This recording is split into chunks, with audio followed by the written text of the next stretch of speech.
Okay, chapter 1, part 2. So the chapter begins with James Desser describing himself as the patient in an examination chair, waiting to put some type of nose plugs in his nose. But before that, he's getting a measurement done to where there's a rod being stuck, drove up his nose to get samples of the cells prior to doing this, because for the next 10 days, he will have nose plugs in his nose.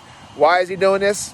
Well, he's trying to figure out whether or not there's scientific research to suggest whether or not breathing out your nose or breathing out your mouth makes a difference. Because believe it or not, there's several medical departments currently that believe that there's no difference. This thing you have as a nose is just an ancillary organ, no big deal. And Dr. Nayak, which is the person that's conducting the study, is the one that tells him that's BS. There's plenty of research done that I have done to indicate otherwise. So he's figuring out this himself.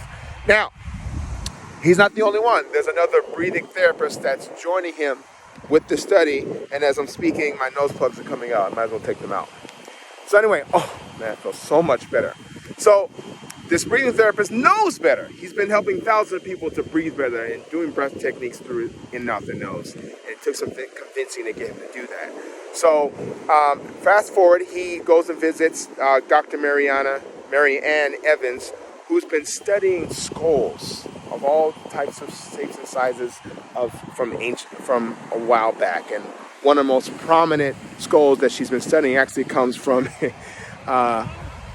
Samuel Morton. He has something called the Morton Collection. He started this project in the 1840s, and the rationale behind him starting it because he believed in the superiority of the Caucasian race. So he wanted to prove that the skeletons of other races were inferior.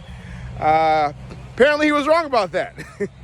Anyway, but what she did discover in examining the skulls that he picked was that the size of the nasal passages and the mouths allowed for there to be more breathing activity, allowed for expansive breathing activity in such a way that's very different to the current sizes of our skull.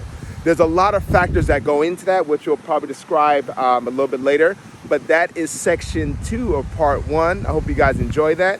And for the last 20 minutes, I had those nasal plugs in my nose, and I can tell you, current symptoms, I'm feeling a little stomach ache, and that's not something I normally experience. So that's kind of weird.